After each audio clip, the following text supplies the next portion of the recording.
Excuses versus grace. How to know the difference.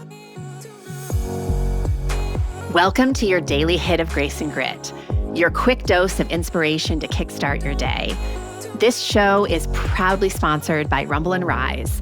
To find out more about joining Rumble and Rise, head on over to graceandgrit.com/ready to rumble. I'm Courtney Townley, and here is today's hit.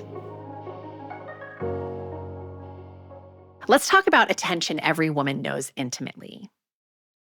The difference between giving yourself grace and making an excuse. The line between the two can get real fuzzy. I ran a challenge in my Rumble and Rise community at the end of last year, and one of the questions I posed in that challenge was, how do you know when you are legitimately extending yourself grace versus making an excuse to avoid work you've called yourself into? I think it is really important for every woman to get clarity on which is which. Because if you don't get that clarity, the honest truth is both feel comforting, but one moves your life forward where the other just keeps you silently stuck, right? Just spinning in stuckness. And excuses come disguised in legitimacy. So they often sound like truth. I'm too tired. I'll start tomorrow. It's just a busy season. It doesn't matter that much. Grace, on the other hand, sounds different. I didn't sleep well last night, so I'm scaling back a little bit today. I'm not totally bowing out, but I'm scaling back. My body is begging for rest today, so I'm going to listen. I can't do everything that I put on my list today because I don't have enough resources available. So here's what I will do. The difference is excuses let you off the hook entirely.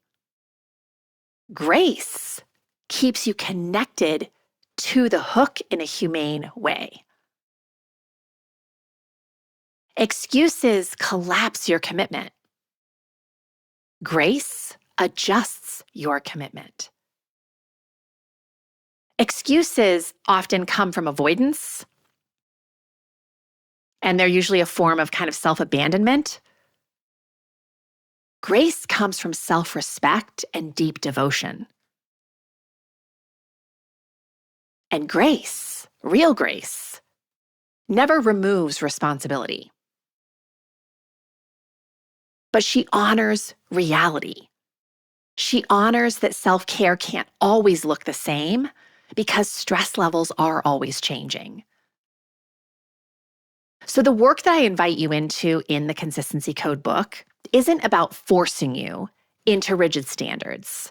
I hope I made that very clear in the book. I think I did. It's about learning how to lead yourself in a way that is both sustainable and self-honoring.